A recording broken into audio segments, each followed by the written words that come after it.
lang matapos ang shooting ng My Big Bossing Adventure starring Vic Soto at Riza May Dizon. Makaka-eksena rin nila ang girlfriend ni Bossing na si Pauline Luna.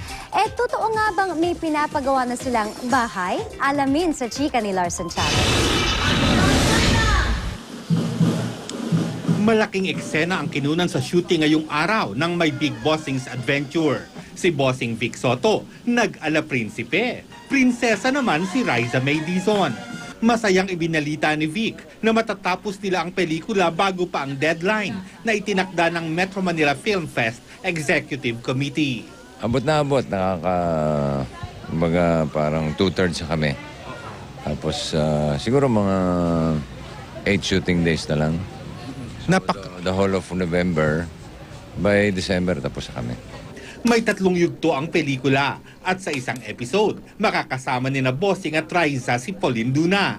Natanong ko si Vic tungkol sa balitang nagpapagawa na siya ng bahay para sa kanila ni Pauline. Pinag-uusapan pa lang yun, wala pa. Pagka, hindi pa nagsisimula kahit ano, so... Papawisa si Gorgie. wala pa akong makikikwento. Pag meron na, ikikwento ko. Sa pangalawang episode ng pelikula, si Marian Rivera ang kasama ni Bossing.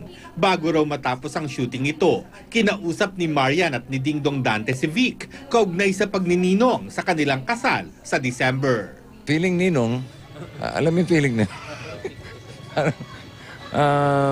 okay, kasi si Marian naman, hindi naman iba sa amin.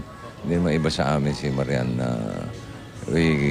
Ang pagkakaibigan namin goes way back eh.